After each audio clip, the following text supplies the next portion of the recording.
Farm4Profit Podcast. Take a listen, have a blast. Farm4Profit Podcast. Learn about farming while having a laugh. Farm4Profit Podcast. Hey listeners, welcome back to the Farm4Profit Podcast. This is Tanner. This is Corey. And this is David. We should really throw them off in 25 and just start saying each other's names for each other. I did that once We did. during the Christmas show. Yeah. Yeah. You like my new shirt? Oh, it is a new shirt. I do. I love it. It's like I helped design it. America. Red, white, and blue. Yeah, those showed up the other day and my wife goes, the 4th of July isn't for another 6 months. Every day is a good day to wear. Every day is a America. good day. America. America. Farm-for-profit style. That's right. I do feel like I should be like flipping burgers, like on a hot summer isn't day it after a inauguration round of day golf. Tomorrow? Oh, it is, yeah. Yeah. Or Wednesday? Tuesday? Wednesday? Yeah. What is it? They've been Inauguration. certified. Oh. I saw it on Facebook. It's official this morning. All right. Yes. Well, that gives you a little timestamp as to when this episode's being recorded. But listeners, we appreciate you as always. Thanks for ringing in 2025 with us. We appreciate all your feedback, especially some of those messages that you send to our text line, 515-207-9640, or voicemails. They can leave a voicemail. It's so hard not to answer. Like, I want to answer, but I know that sometimes when I do answer, they have to call back and leave their voicemail. Yeah. Do they ever actually hang on the line when you do answer? Yeah. I've had a couple of conversations, which is fun. We get a lot of calls from Canada, Yeah. which is cool. They just need someone to talk to. It's cold. It's cold. It's lonely. Yes, Yes. It's desolate. that's right. We are heading on a trade show tour, so we will be out at the North American Conservation and Drainage Expo this week. That's in Indianapolis. We come back and do 2 shows in a row in Des Moines. We've got the Iowa Ag Expo, which is following Uchi, which is the custom harvester. So that'd be kind of neat. I'm interested in that. Never been to that before. Those guys are nuts to begin with. They're crazy. The amount of hours they work and the short amount of time that they do it, it'd be kind of neat to I imagine it's just a big those party. folks. I think both Naked and Uchi. Of course, we're going out to It's going to be a Colorado. rough couple weeks. Yeah, we got to go. That's in March. Head out to Commodity Classic. Yeah. And then in between there, we go down to Louisville. We're back in Louisville. We missed it last year. So we National go Farm Machinery National Show. Farm Machinery Show. So that's kind of give you an idea and a little lay of the land on what we have going on. So, but we're excited. Like I said, ringing in 2025, bringing back a guest from this fall. And instead of doing it at a farm show in a noisy background, now he's in our beautiful, quiet studio. Yeah, last time we were at Farm Progress Show. That's right. That's right. It was warm and no snow. It was pretty This hot. is a fantastic studio, guys. Yes. So, yes, Billy Rose is back. Welcome. It's my pleasure. Corey, I love the shirt. I'm thinking about golf, though, and that golf simulator around the corner, we may have to hit a few. Yeah, Yes. we will. We could all put the shirts on afterwards and smack a few around. There you go. Well, we had a lot of fun this fall, and our listeners can always go back and pick up that episode. I'll link it in the show notes so they can have access to the first conversation that we had. But why don't you reintroduce yourself, and then we'll kind of talk about where we're headed in the conversation today. If more money will solve it, then money is not the problem. You see, this is a common issue that we've had to face working with hundreds of family farms over the past 5 years here at Legacy Farmer. A lot of them come into our program looking to organize and structure their operations and really just know their numbers at a deep level. But they come in with this idea of thinking, man, if I could just get another 100,000, 200,000, 500,000, they would just solve all of my problems. But the reality is, and what we've seen, is that this is only treating the symptom. It's not solving the root issue that these operations are facing. And that is what we are fixing inside of Legacy Farmer. Over the past 5 years, we've helped hundreds of family farm operations go from chaos and disorganization when it comes to the finances in their operation to a place of confidence and clarity, so they're no longer shooting from the hip with every financial decision that they are making. If you want to learn more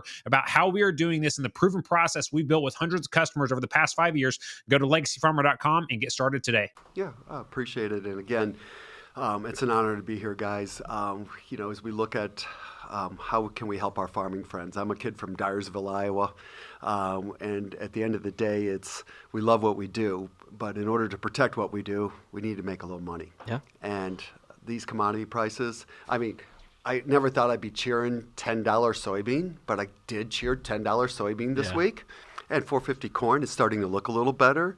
And now that we broke $10 on the soybeans, there's hope, but it's a long way. Mm-hmm. And when you really think about it, a lot of guys are looking at break even as a good goal, and yet we want to protect our lifestyle. Yeah. And that means we need to make some money, right, Yeah. Dave? Yeah.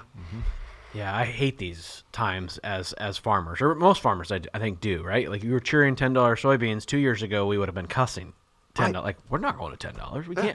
can't make it $10. And no, we can't.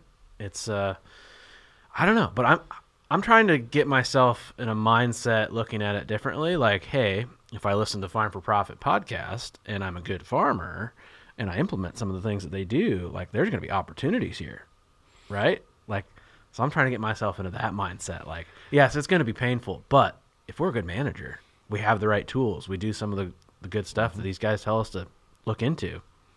Hey, Billy, maybe the cream can rise to the top. We were having this conversation last night after hours of what are setting some of the most successful people apart, that in these tougher times, that's when the best of the best thrive. Yeah. I can only reflect a little on my friends, and what we've done is we're always learning. And if you're going to do what you always have done, you're going to get the same result. Right. And when you're below break even, it's time to actually take a step back and go slow to go fast. Mm-hmm. But that means you're going to have to change something up. Mm-hmm. It's like, how can I increase those yields over my APH? At the same time, how can I watch my cost? Mm-hmm. And there's so many choices out there. I mean, can you guys even keep track the amount of biological companies popping up? I've seen a web chart of them, Yeah. and it is mind-blowing. Yeah, you how can't- many companies there are. You can't print that on an 8 by 11 piece of Yeah. paper. No. And don't you just almost feel like, do you think all these really work? Sometimes feel like snake oil, yes. Yeah, okay. I didn't say the word, but I felt it. Yep, sometimes. Right. And I know certain work under certain conditions. Yeah. But one of the things that we did is we did a survey, and we said, look, we do seed intelligence testing across the Midwest. We have close to 300 different locations. We take all that seed intelligence, we bring it back so it's actionable based on where you drop a pin on your field, your soil type, your weather pattern, your relative maturity range, and we give you the David Letterman top 10, right? Yeah. These are the best. But I got you. But it's when not as funny. It should be. Now it should come with a joke. I know, right? Yeah. I need a little help here, Yeah. Corey. Yeah, that's what he's going to rope us into. That'll be one of the contracts that It we could be fail like at. what's Corey's that jokes. one seed company? I'm not going to say their name, no free ads, but like, hope your combine's hungry for this hybrid. Oh, Well said. Better build another bin. Yeah. Ooh, good. Yes. But, our farm customers appreciate all the seed intelligence, right? Yep. But we did an interview. Would you like us to do seed treatment? Would you like us to do fungicide or biologicals next? And, what do you think, Dave? Most farmers came back and said, would you do the following next? Oh, man. I don't know. I think it's biological. It's gotta is be. it probably? Biologicals was winning, 70% of the vote. Is that just because that's what they're hearing in the background? They've tried everything else? Yeah, I think I it's- don't know enough. That's just what the results I are. think got it's you. because like seed treatments have become just such the norm, Yeah. right? Like that's just Yeah. we just do it, right? We We've spent 20 years proving that more times than not having a fungicide and insecticide and whatever on the Yeah. seed, is going to probably be beneficial to my farm. So I don't need to know whether it's going to work anymore. It's the new. Right. Yeah. Yep. And like I said, there's just the data is so contradictory because everybody has the claims. Everybody has mine's 3 bushels better, or you're going to get a 2 bushel advantage or a 7 bushel advantage when you really stretch it. There's a lot of conversations around that. And, even our family we went with a package last spring and just looked at maps again to try and figure out if we could see any difference, and we can't. Yeah, you're not seeing a yield drag, at least that's what we're hearing. Right. But am I seeing the yield increase? Yep. Yeah. To justify the ROI for the cost? Yep, either the extra Right. pass or the extra cost and just acquiring the product. Yeah. Yep. So what we did is we applied for our EPA license, and we're going to do biological testing this year. Cool. Wow. Yeah.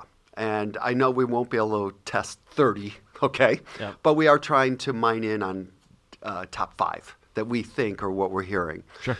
So again, that was not our idea. That was coming from our customers and really saying, how can we help you mitigate this risk going forward, help you thrive. Yeah. And are you going to section those out where it's just biological testing? Like, we don't want to do fungicide and biological. I know Corey talked about this. Your dad tried to do like multiple different tests on one you want field. good data. And you couldn't like separate out like what was the factor that actually changed something, right? Yeah, he had too many trials going on and too many directions. Like, I mean, he might spray sideways and then have different population trials going this way, different hybrid, so too many things changing at one time. You don't know what worked. So we just want to test that. That's my question, I guess. You just testing microbiologics? I don't run all of our CROs, all of our testing. Okay, first and foremost, I want to put that disclaimer out there, Dave. But what I understand from the team is that the best way to do testing is do actual same field, side by side, same plant date, same harvest date, same practice, same environment, so that you can get a very good delta between that one versus the next one. How they're going to mix it all in, with fungicides, and we're going to talk about some unique new programs that we have coming that are out right now. That is up to those guys to determine. That's the challenge I think I could see you having is there's so many different ways there's so many different microbiologicals or biologicals, and there's so many ways to apply them, right? In furrow, 2x2, over the top, with your post pass, with your fungicide, with your side dress, on the seed. Yeah, it's like, so you're gonna have to. We're gonna take the 80-20 rule. Yeah. What do 80% of the guys do? Yep. And that's what the other 20%, we don't have the time and money to chase it. And it's very expensive to run these trials. Right. I would urge your team, and I think you're already doing it, is stick to the simplest application methods possible. Yeah. That's probably going to get you in your 80-20 rule. But still, it needs to still be easy for our listeners to understand, okay, this does pay, but now I don't need to invest in special equipment. I don't need to invest in special assets to be able to get this benefit. Right. Or somebody in my neighborhood that does custom applications already set up for it. So what if they all come back and they aren't good? Well, first and foremost, we don't take any money from any manufacturer. We're truly independent. We don't sell seed. We don't distribute seed. Our job is to take care of our farming friends. Yep. Okay? So it's full transparency. So it's good that if they come back not good, that's good for your customers because you have good analytics. Yeah, exactly. And, and hopefully it's going to save them the trial and error, and the expense and the heartache and the belief. I believe in biologicals. I think it's being overhyped. Right. Okay. I just kind of like we saw with the CI scores. Okay. And here we are. Z45 is supposed to be in action this month. Guess what? Yep. You're not hearing much talk. We haven't heard anything yet. Haven't heard anything. Okay. I think Mitchell's going to be down in Kansas City. We'll have to He ask is. him. We should dive into that with him as well. I think on the biological thing and what I've said, because I've tried several on the farm, and I can't tell you that I have seen. I like to see it over all my acres, right? I could go to a spot in a field that shows you 15 bushel, right? That's why they always want your data, so they can go pick that. Look right here. But I've never said it doesn't work. What I've said is it's not my limiting factor. Right? Mm-hmm. I do believe in the technology of some of this stuff, but like maybe we're not doing some of the basics or some of the other things that we needed to be taken care of as a farmer first. Maybe we need lime on the ground, or change our tillage practice or get a better seed or, whatever type of a deal. So we actually had a text the other day. We've got multiple listeners that want us to do a deep dive into strip till. Oh, and I think that would be fun to do as well. But I'm trying to think of how do you take an episode like that and make it not just about strip till, but it makes about all tillage practices and your environment. But you could take a deep dive into every tillage. You have to do a series of tillage. You might, but that's interesting too. And that's why you've got good people working with you in the field. Yeah. Your team will be able to make sure that it's all replicable, the data is true, and we just get to review the information. We have specialized 4-row planters, so that the precision, the depth, and that really helps us at least look at seed comparison side by side, all right? We ran 1,300 varieties, okay? Wow. We ran 300 plots. I mean, the plot numbers were close to 10,000, okay? And all that data, this is our 4th year that we harvested, and all that data comes in. And normally what would you get, Corey? You'd get a seed book. And you would get this book, and you would have to go through and go, well, let's go look at Slater's performance. Right. Let's go look at the next one, and that's where we had kind of the aha moment. And we said, all right, this AI, another maybe overhyped word today, but we apply machine learning. And we took the machine learning and built our model so that all of that seed trial data that is very scientifically obtained by us, okay, comes into that machine learning model. And based on when our farm customers drop a pin on their field now, on the clue, okay, and we can show you a demo someday. The algorithm knows the weather, 20 years of weather, knows the relative maturity range, okay, and pulls in the actual soil type, and it does the work for our farming friends. And we come up with the David Letterman top 10. Yeah. Well, I know that, it was Tech Cub Live. So it was Corey and I got to see, your team had a booth set up and dropped a pin. We used my in-laws' fields, used one of Corey's fields. Yep. And so all of the hybrids that Corey sells were on the list. And for those of you that are just getting a short glimpse of what Acre Shield is, go back to the previous episode and you'll get a deeper dive in. We're just giving you a short glimpse there of what it is. But go back to the previous episode. We'll put in the show notes of where that is. But go back and take a deeper listen for a full hour of what that is. But continuing on. Yeah, that's good. Yeah. And so, but you brought up a point. A lot of guys said, I like this. I appreciate you guys doing all this work and you're helping me. But then they have this kind of skepticism as to, but I really love this particular number, and I didn't see you in my number in the top 10. So we're creating, and it's going to be released in 30 days, a side-by-side comparison where you can take the David Letterman top 10 and go, here's my favorite number, compare it to one of the top 10. Right. And here's the key. I'm not. Our good agronomy team is explaining the why your number versus the David Letterman top 10 number, one is better than the other. Right. So that could be crop rotation, that could be pH levels, that could be a lot of things going on, but we're going to try to help explain the why. Yep. And people don't do that. If I remember right, this isn't brand specific, so it isn't X, Y, Z. Oh, it's 1,300 different seed It's across every brand. Yeah. So, and I just want to add into that. Guys have their favorite number, but they all have their favorite dealer. Oh, yes. So even if you could pull up dealer specific, like I know my dad's got his guy and Dave's got his guy, maybe. Guys. but that helps too, to be able to say, okay, now when they bring me the booklet, I've got Billy's data. Yeah.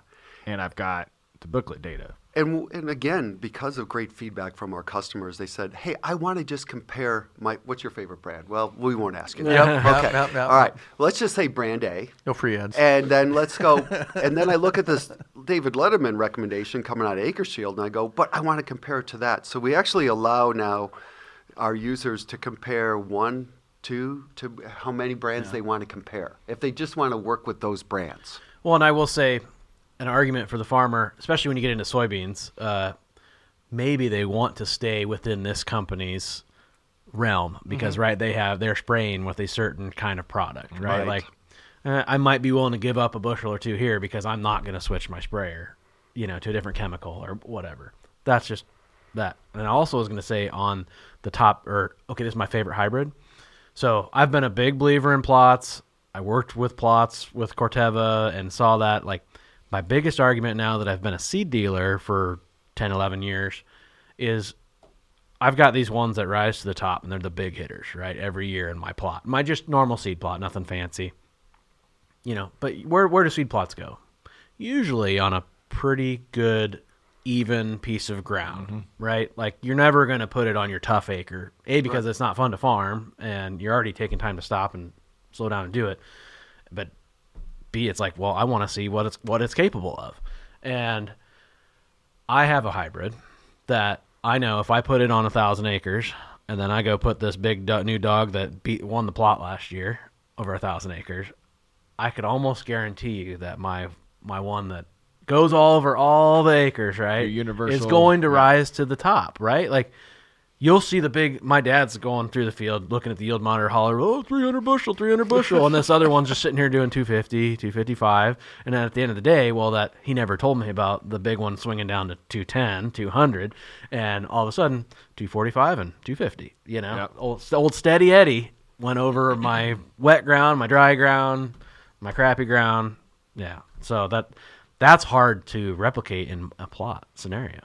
Very hard. Right? Mm-hmm. So then you really have to lean on was it the law of averages and just get a lot of plots out there. Yeah. A lot of data. Yeah, back to replications. So on average, we will have 10 replications. We go up to 65 replications of the same number across, the 13 And that's what Midwest I don't states. get in a normal seed dealer plot, right? I might have a few checks. Right. That's it. Yeah. But my hat's off to you. What we're just trying to do is be just, with that golf shirt, I got to bring this golf analogy out. We want to be your caddy. Okay? You never see a professional golfer without a caddy. Where's my caddy? Okay? Yeah. Okay. It's right there. It is. It's right over we there. got a hat. Yeah, there you go. And so that professional golfer is relying on the caddy. But at the end of the day, he still grabs the club. He still hits the ball. The farmer at the end of the day is still calling the shots. Yeah. He looks at the seed dealer, he looks at the agronomist, but at the end of the day, he's got to make the decision. And we're just trying to help assist, make a better decision. Yeah. I was thinking about it, Dave. We should make a social media post of you with a bunch of hats in front of you, and you're making your seed choice for 2025. We're picking what it is. Yeah, your commitment. I'm still And he I'm goes still back to completely David different because Letterman. Acre Shield told him something differently. I'm still back to David Letterman. Do you think Rachel Z knows who David Letterman is? Not a clue. Not a clue. Oh, she's got good parents. I don't know. She didn't know who Mr. Mustache was, so we'll ask Burt him. Reynolds, Yeah, she didn't know who Burt Reynolds was. So. Well, let's go back to the question that led into this discussion, right? We're talking about most successful characteristics, and you said that the people closest to you are always learning.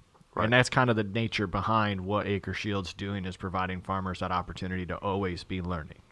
Make your own decision, Right. but always be learning. So as you think about more characteristics, we'll rattle a couple more off that you've seen common. Yeah, the kind of putting on our entrepreneur hat, okay? Yeah. And, when I look at farmers, I view them as all entrepreneurs. And it's not easy being an entrepreneur. It is very difficult. There are days where you just go, oh my God, I'm just going to go work for the bank and work 9 to 5 and the hell with this stress, right? Okay.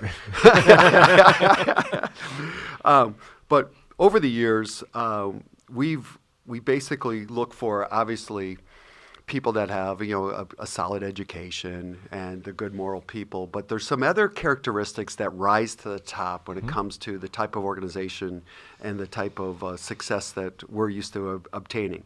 Not without a few scars on our back. Sure. But if we were to just a real high level, energy, okay, confidence, resourcefulness, sensitivity, creativity, courage, and the last one that I put in here is tenacity, okay?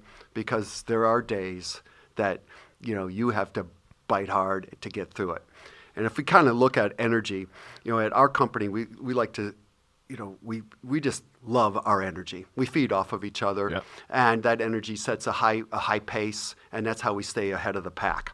When we look at confidence, at the end of the day, you do have to pick a seed, okay? Right. And God damn it, you could overanalyze and paralysis by analysis, okay? But you need to make a decision, all right? So you have to have that confidence, resourcefulness. Where are you going to touch into, who can you trust, Yeah. okay? Who's your advisory team? Yep.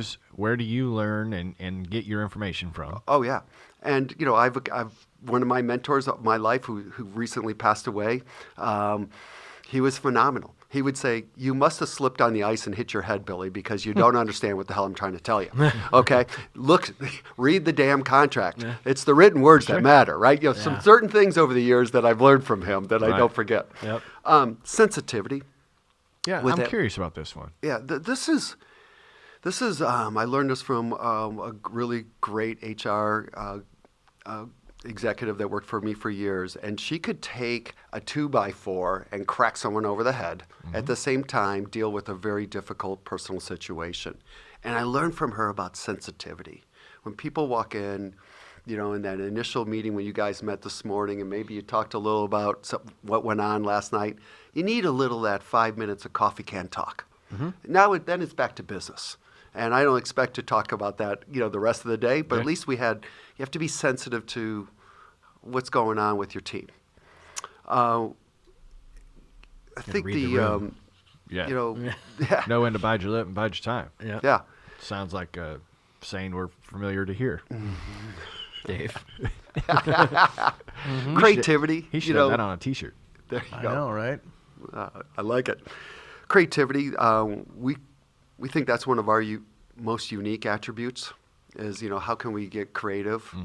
And I think that it's more understanding what the problem is and getting creative to solve a problem. Well, I think you've done that by listening to your customers. You just said it like we didn't know we were going to go down the biologics route, but hey, they've requested it, and I think that's any good business. I mean, listen to Google. When did we come up with Google Maps? Everybody was asking for maps. Remember when Garmin's came out? It was like the number one gift for like dads across the world. Garmin watch right here. And then all of a sudden, good watches. like Garmin's weren't a thing anymore. Why? Because Google's like, all right, we need maps. Like everybody wants Google Maps. Yeah. What do? They listen to their customers, and all of a sudden, now it's like everybody has it on their phone. Google Maps. Well, you never know. You listen to your customers. Next thing you know, maybe biologics are going to be the next I do biggest not thing in the world. miss printing off those MapQuest? MapQuest. Oh yeah. Printing off those maps, and you're driving, and you're trying to read left-hand turn at 290th Street, and all of a sudden you're looking at 410th. It's why I still have the Google, Pixel, Android platform. I think their mapping program's the best. It's superior. I try to tell these guys all the time. Apple Maps just doesn't even cut it. You know what was fun about the Garmin's, though, that were sitting up on the dash, is you could try to beat the time. Yeah, you could. Like, I could beat that by 15 minutes, you know? And now you can't. You can't. You can't beat it anymore. I don't know if it reads and knows your driving habits or whatever it is. Well, and it also knows the traffic. It does. Yeah. I like that you could change the name of your Garmin, and you could also change the voice. So I change it to like a female lady, and like The British gal. Yeah, exactly. Love her you voice. You could change the voice like, oh, hey Shannon, how long is it going to take us to get there? I mean, And no longer do you need a fuzzbuster, right? People are reporting the speed traps on the interstate and all See, that. I like that with Google that Maps. is You can nice. share like cop ahead. Or crash. I know or where I'm whatever. going, but I still want to punch it in there just so it tells me when Yes. speed check ahead. Yep. Oh yeah. And it's like a religion. If I see a cop, I'm going to put it in. I'm not going to slack and be the one that doesn't report the cop there. No, I'm punching it. I did get a speeding ticket already this year, and my wife's like, "Really?" I'm like, "It's only one this year." She's like, "It's January 5th." Like, it's only one this year. Didn't you get one like right before the end of the year I did. too? Yeah. It's like 2 this month. So In a couple weeks yes. on a bad run. It's Don't they take your license at some point? I've always heard 3. I've had it's about 5. At about 5, you get a letter, and I'm sitting at about 3 right now. Yeah. So About 3, which means 6. Where do you need to be going so fast? Everywhere. Everywhere. Dave. You talk about energy. Dave's king of It was- energy. Do you was not use your cruise control? yeah, I do sometimes. Just really fast cruise control. Yeah.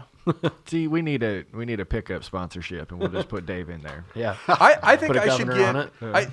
This is analytics. I should get cheaper car insurance, not more expensive car insurance, because if I can drive that fast and be pulled over that many times and get that many tickets and never be in a car accident, it just proves I'm that much better of a driver. Well, there is a silver lining. Dave. I'm like that. Like they're like, you're my that much God. more prone to get in an accident. I'm like, no, I'm that less prone to get in an accident. I've been pulled over like 42 times and I've got like 28 tickets. Yeah. So it's like I'm just proved that I'm that much better.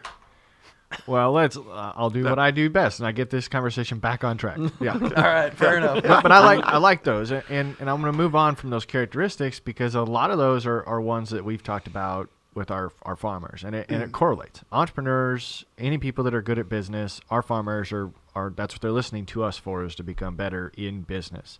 And I know that you originally started talking about how farmers that are curious and always learning are the ones that are going to do better. We've had a couple of presenters talking about making small changes, but that's the scary part. And I know your team's starting to address this, but what do you see when you talk to farmers about their adoption process of something new?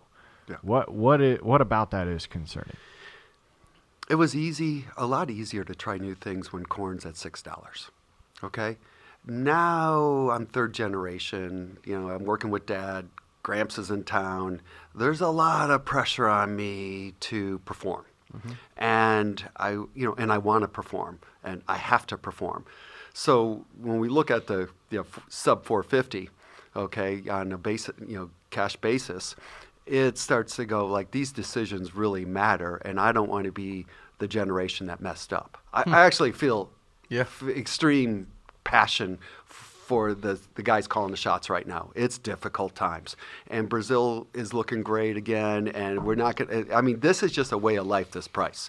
I think we have to accept that, and then we have to, that's that learning curve. My genie in the bottle that's going to pop out and give me $6, I'm not seeing genies show up for at least 18 months. Yep. Okay? And I don't predict grain prices.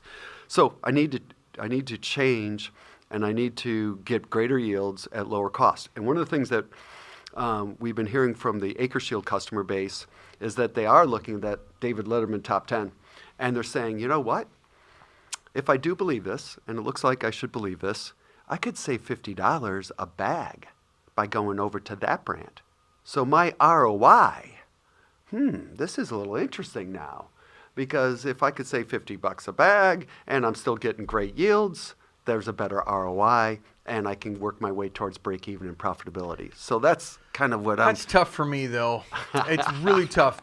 So I'm not the cheapest guy at what I do, and I want people to hire me not because I'm the cheapest guy. So don't undercut me because somebody else is cheaper. You get what you pay for sometimes is what I think. Yeah, but are you tying that into the Acre Shield? Are you tying the economical, not only agronomic, but economical, this cost with the performance?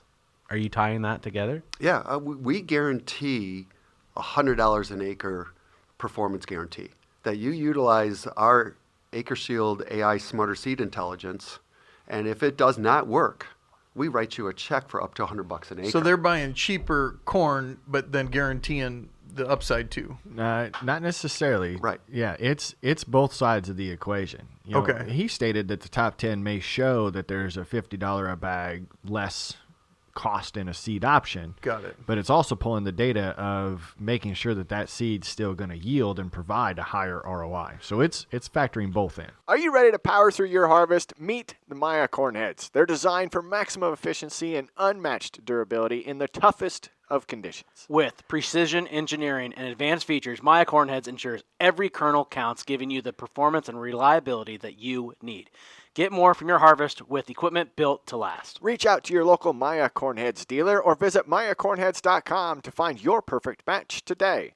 Maya Cornheads, harvest with confidence. We're not providing pricing transparency. That's still the job of the farmer to go out and haggle the best deal he wants with the brands that he trusts and with the reps that he likes. Okay? There's a lot of emotion into seed. That's what we're actually trying to remove some of the emotion and just look at accurate, transparent data that is based on your soil type, your relative maturity, and weather pattern. And then go into the, we'll call it the financial haggle. Does that work? Yeah. Well, and there's even in the seed industry, there's different zone pricing. Oh, yes. Right? Like you can go buy the same hybrid cheaper across this line. Oh, really? Yeah. It's big time. Really Wow, stupid. You just lost a customer. Dave's definitely buying. real. I called him the other day because I got a postcard and it says you get a discount on something. I'm like, hey, wait a minute, did I get this discount? And he's like, yeah, you already did. Yeah. I was like, okay, fair enough. I bought you those beers. I was calling bullcrap on it. I was like, wait a minute. It's those chocolates on the table. Right. I did too. You got it. Yeah. No. No comment, right? I was like, wait a minute, discount code on this postcard. Yeah. But there is something, if we ever see the Farm Bill, there is an initiative to have the seed manufacturers disclose the traits. Yeah. And Now, this is a game changer too, right? I don't know if it's going to pass, okay? But if I put my farming cap on, I'd like to know that one is $50 more than the other one, but it has the same seed traits, and I'm looking at Acre Shield, and they're both performing pretty good. I know where my pick's going. I got you. Yeah. And the reason is, for listeners that don't understand, is there's licensing of traits. Right. So one bag of seed might be more because that company has to pay licensing to have access to the trait. What's your guys' opinion on this? This is where I was going. Farmers are just so loyal. I am all for getting the best deal and shopping around. I'm a dealer. I love to negotiate. I love to shop for the best deal. But I also love relationships. So in farming, I'm all about relationships, and I love guys that like to do business with me because they like to do business with me. Corey, what's your answer? Do you like the relationships more, or do you like to shop for the deal? It's really easy to lean on the relationships when corn's $6, right? Like, I'm making money. I'm going to give Dave the business. When it gets down to, if I don't cut my cost by $50 or $75 or $100, wherever you're sitting, and that's the difference between me making money and absolutely losing money, I'm sorry about the relationship. Like, I got to do what's right for my business. But I hate that, right? But now I'm getting shopped around like crazy. Way more this year on seed from, and it's not even a price thing. It's the gimmicks. It's the free fuel trailer type stuff. You know who I'm talking about. Like, it's like, you don't get anything for free. It's good marketing. I'm going to tell you right now, you're not getting anything for free. Nope. It's built in there somewhere. You're locked in for 3 years. The price isn't change isn't bad this year, but you're going to pay for it one way or another. But I digress. I like to still look at it. It's your farm. It's your legacy. So protect it. Right. And if that means I have to haggle a little more this year because of, unfortunately, these prices, I have to do that. Yeah. Because at the end of the day, I have a lot. Some guys are running 3 or 4 families on their back.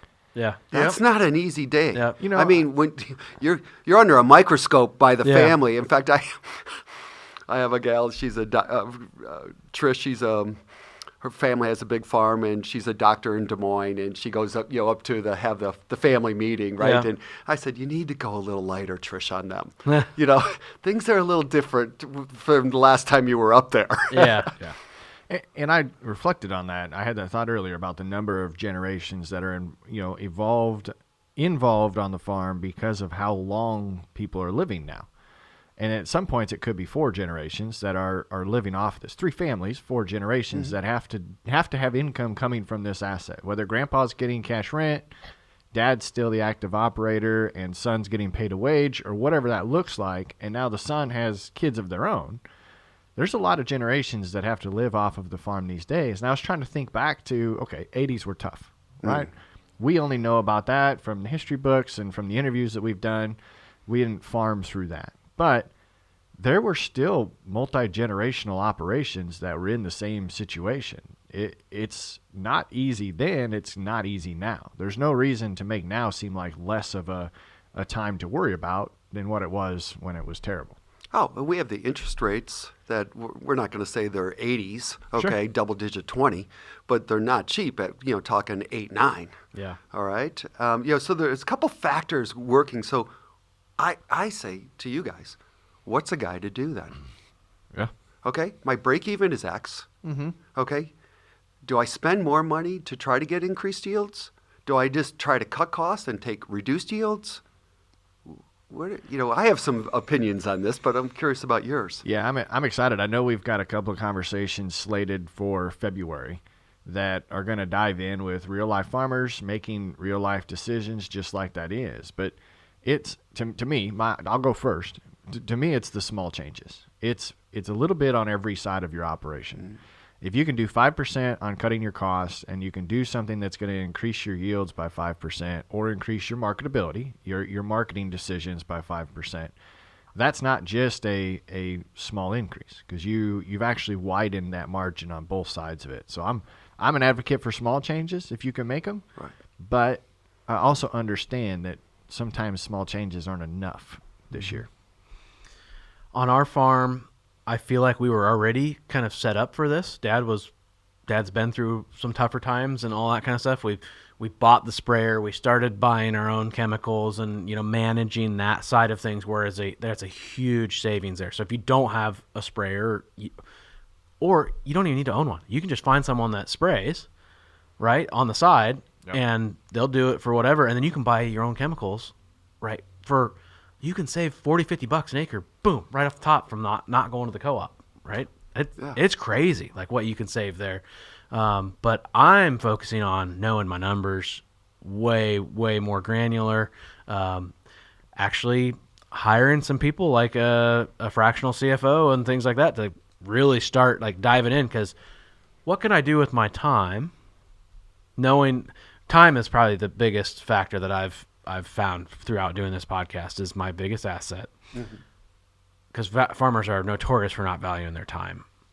But if I can not have to sit in the office 8 hours a week, 15 hours a week, whatever it is, and I can actually go work on my relationship with my landlords, clean up this farm, maybe possibly gain some acres here or there, like, what is that value, right? I can actually work on the farm. Or your time in your office is focused on other value-added decision-making or looking at data like Acre Shields. I mean, Right. you may still be in the office. It's just not doing Yeah, CFO. I'm not eliminating it, but I'm eliminating the stress that I just can't sit there and just deal with the numbers constantly. For myself, there's a lot of people that might, if you like that, by all means, that is worth your time to do that.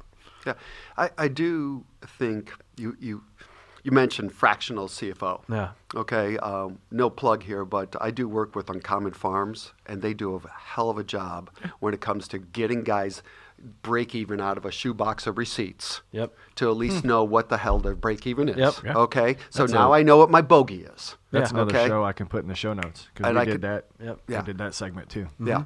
So I'm a big fan of that, but at the same time, you have to look at what you're good at, what maybe not necessarily what you like. Yeah. Because if you're better at grain marketing, Yeah. then you better take control of that revenue line and let someone else play in the dirt.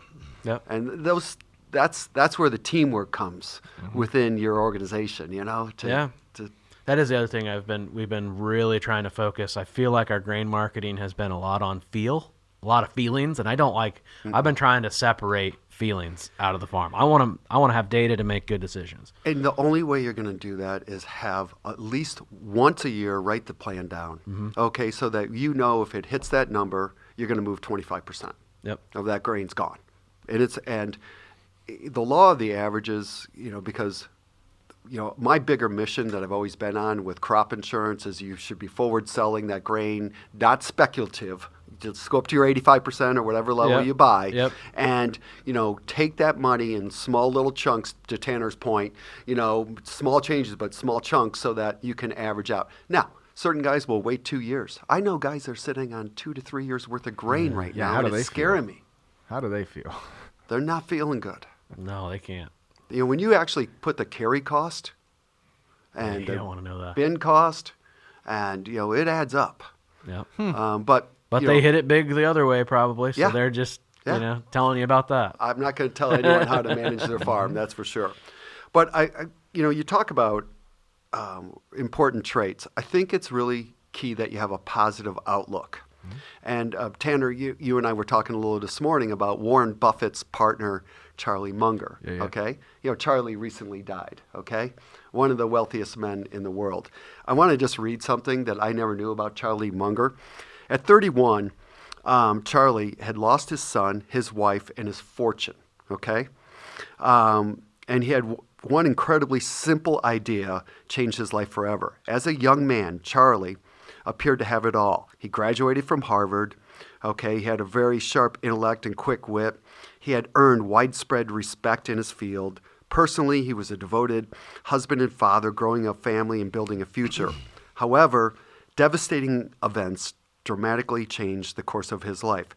Charlie's marriage ended in divorce. He lost the custody of his children. Shortly after, his 9-year-old boy, Teddy, was diagnosed with leukemia and died. At the same time, a speculative real estate investment failed, leaving Charlie financially ruined at age 31. Around the same time, he had a routine eye operation, which was botched, and he lost his left eye. So at 31, Charlie had lost everything, his family, his fortune, and his direction. But he refused to let tragedy define him. Life will have terrible blows, horrible blows, unfair blows. It doesn't matter, he said. His idea was to adopt a positive outlook, refusing to be a victim. Determined to rebuild his professional life, Charlie immersed himself in the study of investing, focusing on simplicity, long-term growth, high-quality companies. He also began to reform his personal life. He remarried, started a new family, finding joy, renewed purpose, and a second chance as it happens.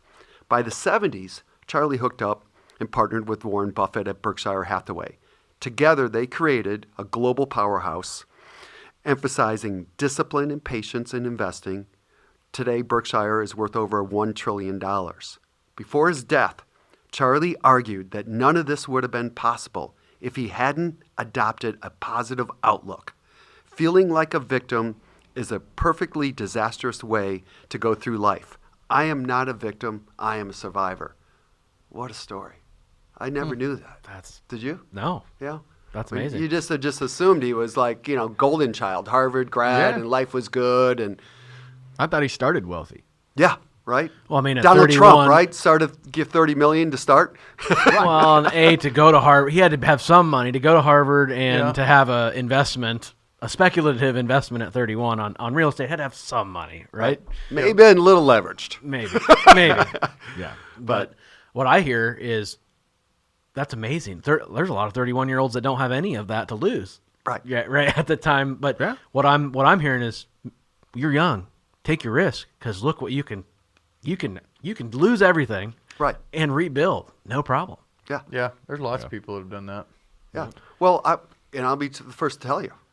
I had 3 kids, three young boys. I actually was 33 years old. I had built a food company. I took it public. We were flying high. We overexpanded like crazy.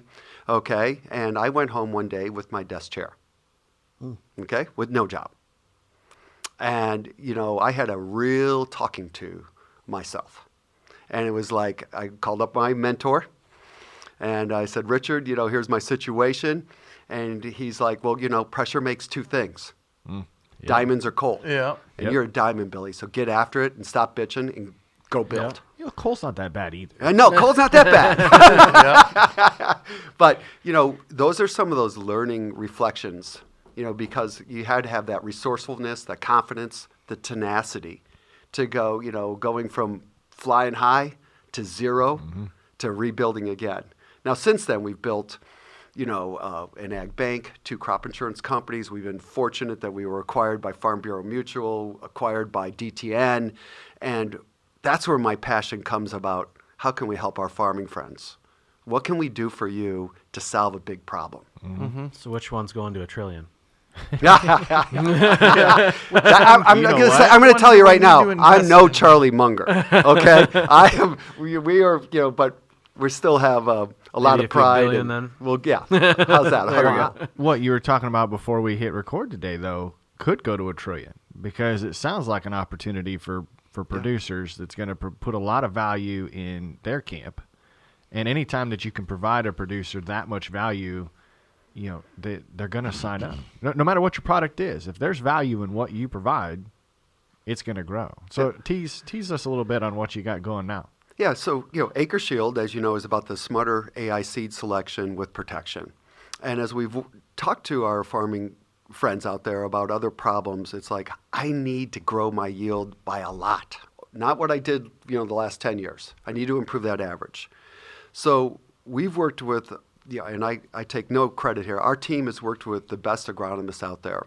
And we've run now, this is our 2nd year of field trials using a proprietary blend of feeding the plant throughout its growth stage. Now remember, I can't spell agronomy, but I can explain what our program is. It's a multi-pass of fungicide along with the biological, along with the micronutrients, all the foliars, and developing where we're going to feed that plant. And we are seeing 30 to 40 bushel pickup versus the untreated field. Now we're doing 10 acre. Crazy. Yeah, it's crazy, yeah. Right? But my question, Corey, is like, but what does that cost me, right? Our program, and this is a program now that we've signed up hundreds of thousands of acres with. This program is we set aside 4 check block fields, 1 treated, with our program, and 1 untreated. And our guarantee to you is that the delta, the difference between the treated field, versus the untreated field, on corn will be 25 bushels or greater, and on soybeans 9 bushels or greater. But we're asking you, interest-free, to spend $100 to $125 more. So wait a second. That's a big ask. I'm already losing money, and you want me to spend more money, okay? But when you plug the ROI on this, and you get 30 bushels at $4.50, okay, you're looking at a 40% ROI. Yeah. Now, if you fall below that 25 bushels that we're guaranteeing, we step in and we write you a check. So we're trying to de-risk a transition to a multi-pass fungicide and biological and growth stimulants. Think Barry Bonds, okay? Mm-hmm. You know, these are the steroids that Mark are McGuire. Mark McGuire, Ain't cheating, Lance you're trying. Armstrong. But these are legal, okay? Okay. All right. And everything is EPA approved. So I'm very bullish on this. The reaction by our farming friends has been very positive. It's like, all right. In fact, some have said, would you do the check block fields on my particular field? So we Sure. pick a field together, and we're going to go, 10 acres of untreated and 120-foot buffer and 10 acres of treated. Okay, we use ag MRI. We fly over the fields. We pull tissue samples. We really want to make sure that we have a good comparison. So you're doing that. Oh, yeah. That's not a farmer cost. No, we do that. Yep. Yeah, we cover that cost. Good point. We share that information back to our farmer because at the end of the day, we want all of his enrolled acres to exceed this delta. And that generates that positive Yep. ROI. This has never been done before. I had to take this to our worldwide reinsurers from London markets to Bermuda to New York City. I've been on the road nonstop for the last 2 months. They're very optimistic because they look at the data. So what we do is we do a risk assessment of all those products, all of our seed trial fields, and we create this Monte Carlo simulation. Runs 1 in 10,000. And we've actually, just looking at the data unemotionally, we've now vetted out that we're very confident that that delta, that guarantee, you're going to get it. And when I put my farming hat on, so I spent $100 to $125. You gave me 0%. I followed the rules of the road, and I picked up 30 bushels. Hell yeah, man. Sign me up. Right. So this is exciting for us. And it's a new program. You can go to Acre Shield, fill out the form, or call us. We actually have an 800 number where people answer. How's that for a change? That's I like that. I do like that. I might answer that phone. That's exciting. And not what we planned on talking about in this conversation at all today. No, That's how new and fresh you guys are in developing this process. Yeah, and again, it was all going back, sitting down with our farming friends, identifying a problem. And it's like, if I do what I've always done, I'm going to get the same yield, and I'm going to lose money. So I need to mix it up. But I don't know what to try. Right. So if I try to make sure I understand it. So you have a product. It's a multi-pass fungicide. Along with an the additional biologicals. Yep. The micronutrients. Which is what you originally started out talking about today, that Acre Shield's going to start testing next year. So it's not untested, but Right. it's not part of your trials. No, we did 50 fields last year. Yep. Okay. So you've got the product. The farmer would sign up for this. Its approximate cost or exact cost is $125 an acre. Right. But it comes with a guarantee that states we're going to increase your yield. If not, we will pay you the difference in what we guaranteed you. That's the basics. That's it. So And- where's the risk? At the $100, we guarantee 100. You're spending 125, so there's $25 of what I call. So there's a little risk. Little risk there. Yep. We do But have another. $25 is like that's what. Yeah. Put it in for a product in. Sure. Right? Exactly. You know. Yeah, and we provide 0% convenient financing up to $1 million. Okay, 24-hour turnaround on the approval. All right, so we're trying to help again on the interest rate too. So that's your connection to the bank that you formed. Yeah. So we're buying down the interest rate. Full disclosure, so that we can. Yeah, you provide, don't get anything for free. Yeah, exactly. There's money there. Free lunch. There's, Okay? yeah. But we just feel that, when you kind of look at our new North Star, Tanner, is that we want to bring in the biologicals, the micronutrients, and all these treated versus untreated, and say what does work. Okay, and this particular cocktail, I call it, this Beetlejuice, okay, it works under multiple weather environments. 2023 was really dry over in Illinois, almost drought. And I was wondering how the results were going to be. And it actually performed better, the Delta, in a stressed environment. So, we're not perfect. Right. No one is perfect. The last guy that was perfect, they may be nailed to a cross. Okay. So Good analogy. yeah, but the beauty is you have the protection. If it doesn't work, we're going to write you a check. So I want to know Yeah. if you can't spell agronomy And you haven't done. neither can Dave. Well, I got a funny story about that too. I actually, when I worked for a co-op coming right out of college, I actually made signs that said agronomy, and I spelled it right, but I didn't proof the sign people, and it spelled agromony. So I can't spell it either, apparently. And I still have one of those signs. It's kind of funny. Do you remember that tattoo, regrets? Exactly. Really? No regrets? So None? you're self-proclaimed, not an agronomist, and you haven't even started testing these yet. How did you even know where to start, and how do you know that there's not something that might give you 50 to 60 bushel out there? Yeah, we have a complete team behind us. Okay, we have everything from agronomist to data scientist to actuarial guys. Okay, this is where the real work gets done, is by that team. My job is to sit there and go, here's our problems that we need to solve. Now, we eat a lot of pizza and drink a lot of beer when we try to figure this stuff out. And they usually tell me, you have a great problem. Your idea was not good, but we know how to do it for you, Bill. Sure. Yeah. So, I Would got you do it? questions. Would you do it? So I'm going to commend you for that, because out of that sheet that we said, that web, like, I don't know of any others that would actually put their money where their mouth is. Like, no, we're actually going to at least stand behind this, right? I think some companies tried to do that with seed several years ago, right? Yep. And I don't think they're doing that anymore. And you know what? And I have an executive that was involved with that particular company at the time, and they made it too complex. They didn't have the protocols in place. They didn't have a backbone processing system. Yep. We spent $10 million on our processing system. Yep.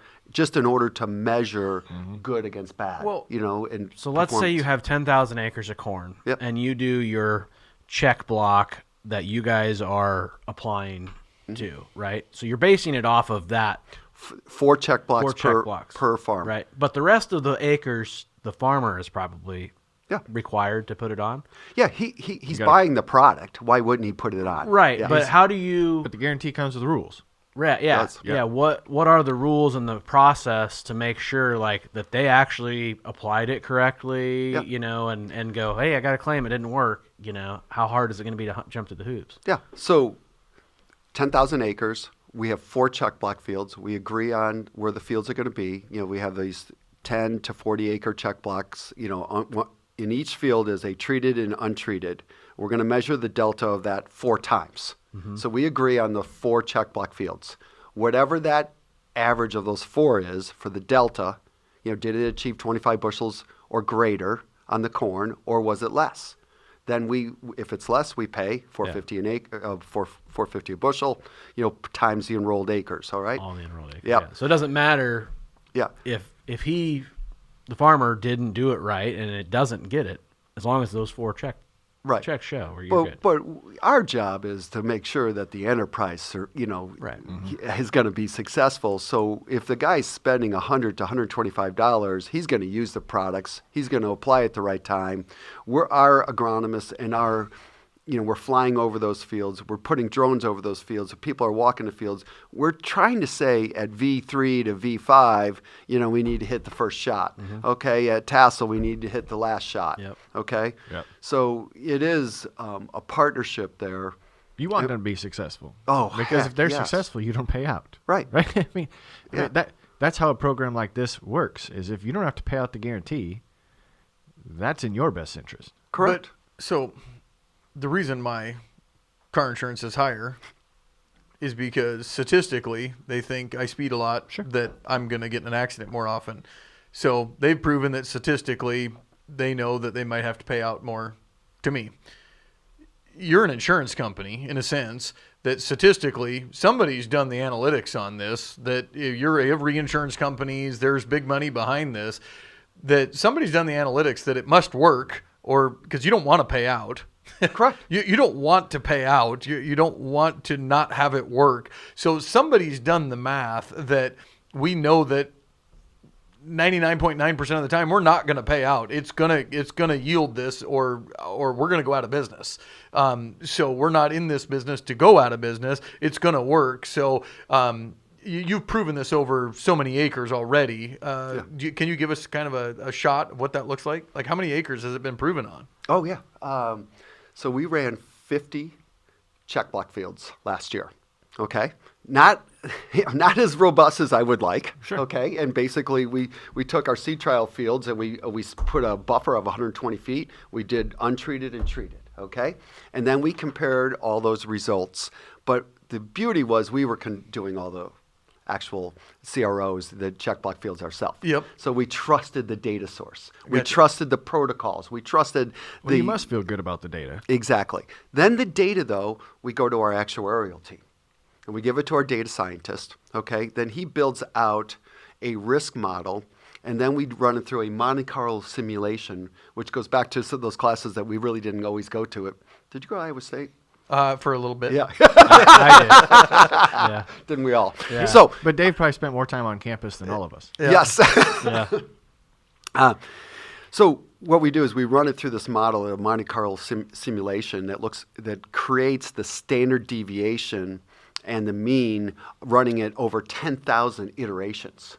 So we get a really good idea as to how many times How bad this can it will get? work or not work. Yeah. How bad's it going to get? How many times is it going to get that way? Yeah. And it's not going to work every time. Oh God, right? yeah.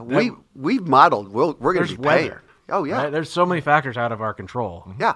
And that's where we Well, I pulled work up- with our reinsurance partners. Yeah. Okay. I pulled Iowa State's averages for the yields since 2017. And, just like you said, weather affects, what happened in 2020? Yep. We had weather. Oh yes. We had weather right here in Story County that flattened fields. Derecho. So, Yep. yeah, you'll pay. Oh yeah. Yeah. And The but goal that's- is to not pay more often than you do pay. Right. Right. And that's all built into your models. I mean, Yeah, right? it The is. cost. And at the same time, we're not looking to make home runs. We're very happy with a smaller margin so that we could keep the cost of that performance guarantee embedded into that package reasonable. Okay. So what do you call this? We're calling it the Yield Optimizer Program today. Okay. Okay.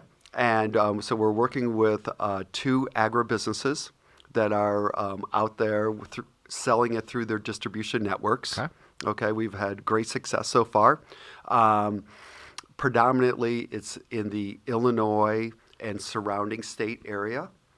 And we do have a limited capacity, going back to reinsurance capacity. So, but we have a lot, for this first year. Sure. So we'd like to write about up to 1 million acres.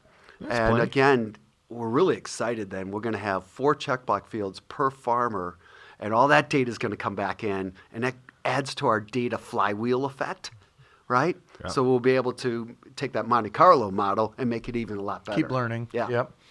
So all the more reason I need more tech, because I can't tell you what my yields are because I don't have the mapping on my field yet. So You're getting it. You did take it to silage. I know. So, But what I'm saying is all those older farmers that just, don't have Yeah. the data because they're not collecting it yet and are listening to this podcast, you need the data.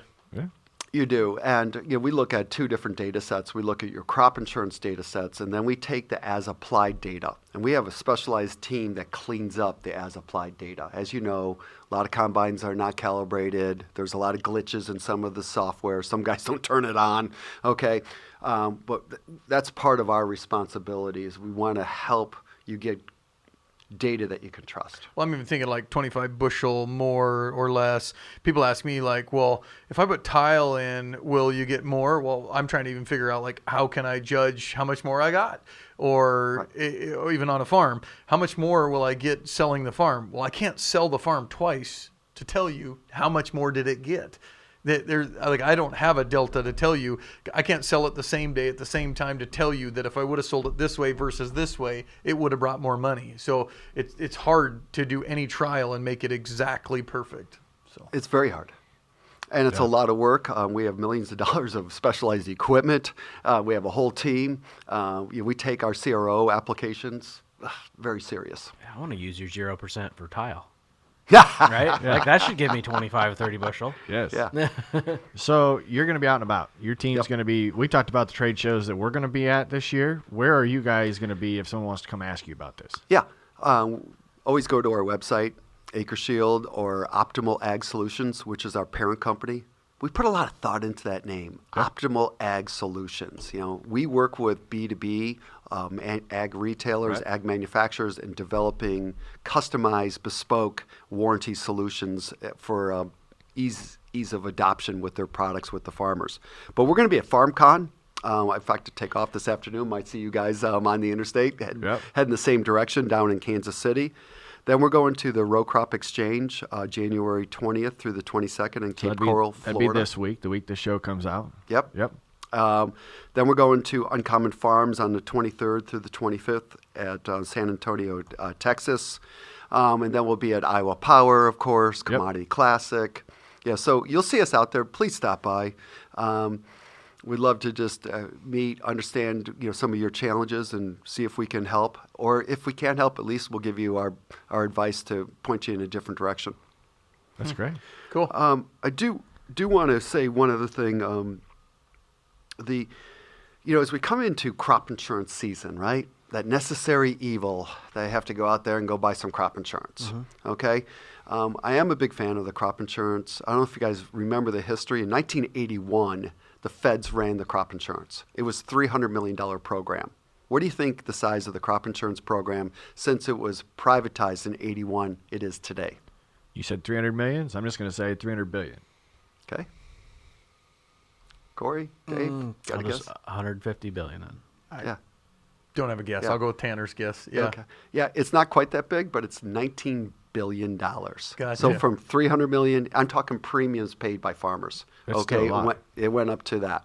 It's really been a phenomenal program when you think of government programs. You've heard of FEMA, flood. Yeah. It's a complete mess.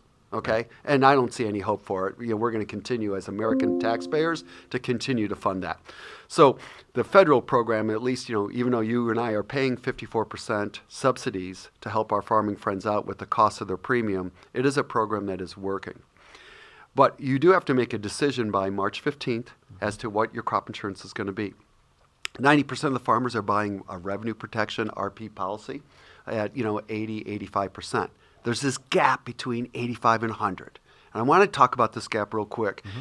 This gap is really the difference between a profit and loss, or maybe a loss and break even, if I don't get up my yields over that APH. And so you have some choices out there. The government has a program called ECO, which is a county-based product, does pay 6 months after harvest, 5 to 6 months after. It's based on the county average, not on your farm average, all right? It's kind of like going to Vegas and I'm going to bet on black and red, okay? Yep. Now, but it is subsidized by 65% this year.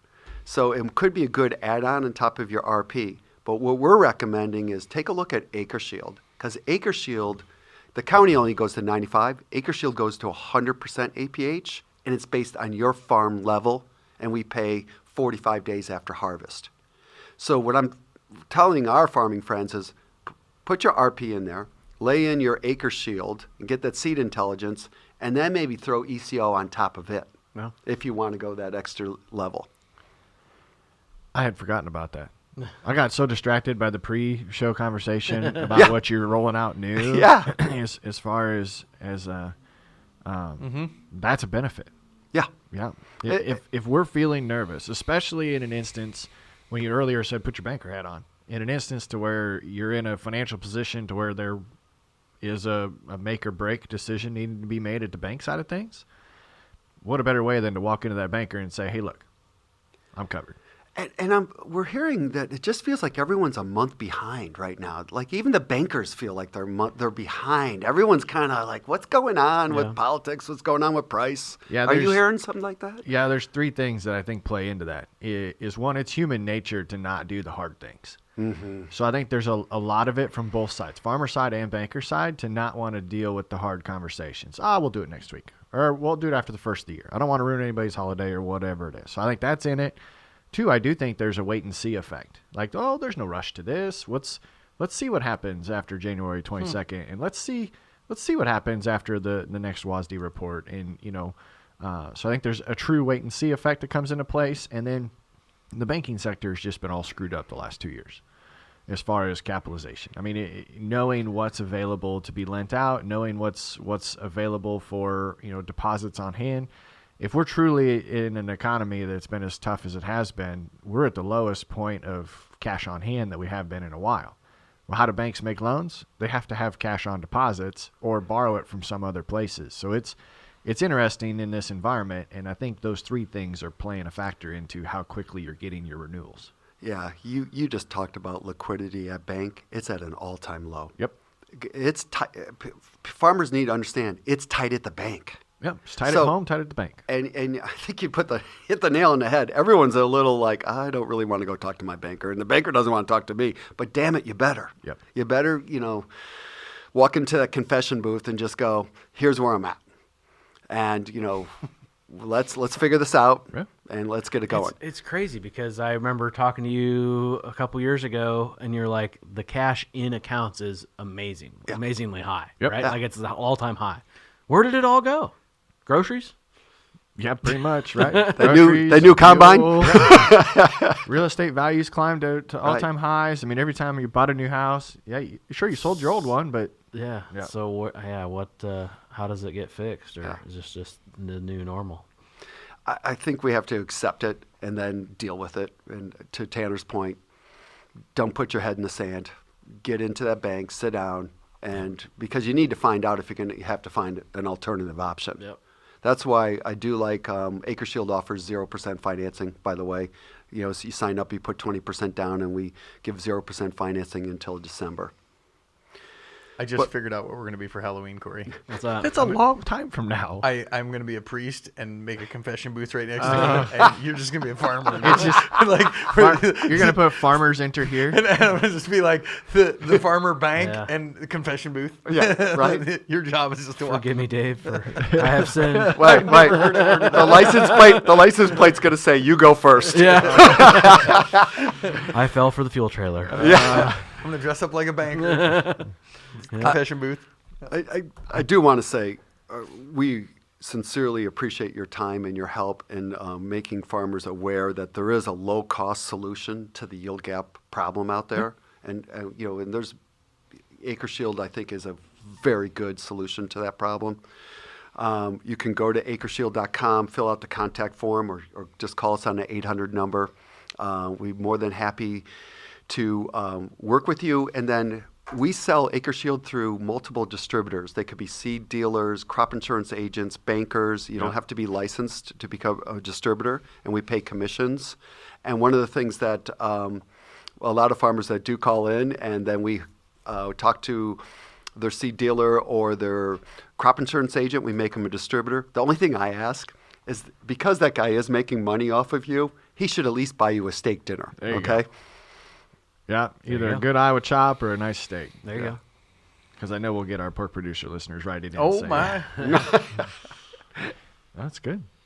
You guys got anything else for him? No, that was enlightening. I liked it.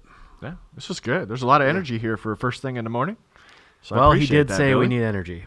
He did right away. Yeah. Yes, that's it. And And some courage. Yes, and they all feed off of each other. In my mind, if one's off, all the others kind of go out of whack. Yeah, they do. Well, we appreciate it, Billy, and we know this won't be the last time that we chat. So I'm looking forward to the next time already. And listeners, we appreciate you. So until next time, have a good one.